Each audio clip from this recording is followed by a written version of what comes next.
Ce partenariat, nous l'avons eu avec le FIPA et nous l'avons maintenant avec le FIPADOC. C'est important pour Erasmus+, parce que c'est l'occasion de participer dans 2 séquences du festival. Celle qui est dédiée aux jeunes, aux étudiants, la partie campus, et puis la partie plus prestigieuse qui est celle de la compétition, alors cette année de documentaire. Alors pour cette année, on a un peu innové. C'est toujours ce qu'on fait. Et surtout quand on a un partenariat qui se construit, je pense que c'est naturel.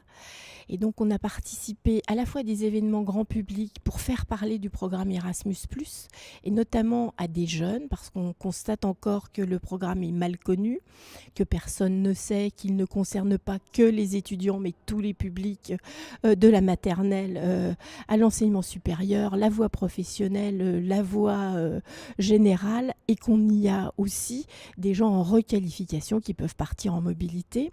On a insisté aussi sur la notion des partenariats. On connaît bien la mobilité Erasmus, on connaît moins celle des partenariats.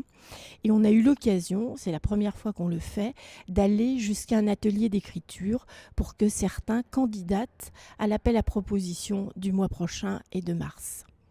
Alors je crois que là c'était un peu un apprentissage pour certains qui avaient l'idée que quand on candidate sur un programme européen, c'est compliqué. Donc l'idée c'était de travailler avec eux pour montrer que ça n'était pas si compliqué que ça quand on avait une idée, et que cette idée, avec des experts du montage de projet, on pouvait essayer de la mettre en musique. Et je crois qu'on en a convaincu quelques-uns. La conférence, elle a bien mis en avant cette idée de on part et qu'est-ce qu'on retire de cette mobilité, et quelles compétences on est en capacité au retour de dire qu'on sait mobiliser. Donc ces compétences qu'on appelle dans notre jargon des compétences transversales, qui sont l'autonomie, qui sont la pratique d'une langue plus facilitée, la résolution de la complexité de certains problèmes, l'ouverture à une culture différente et voir comment les gens travaillent et savoir s'y adapter. Toutes ces compétences qu'on appelle transversales, on est arrivé à montrer dans le débat que c'était un des buts.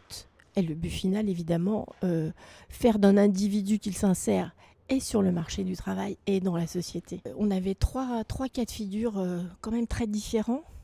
Une jeune qui était partie dans sa scolarité avant le bac. Une autre qui avait profité d'une mobilité très encadrée dans le cadre d'échanges entre 2 universités très spécialisées sur la linguistique, donc dans quelque chose d'un peu classique qu'on a naturellement à l'idée.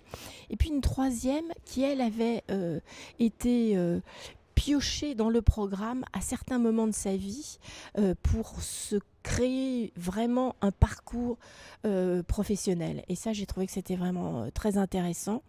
Bon, les expériences, c'est comme pour chacun, c'est ce qu'on en fait après qui compte.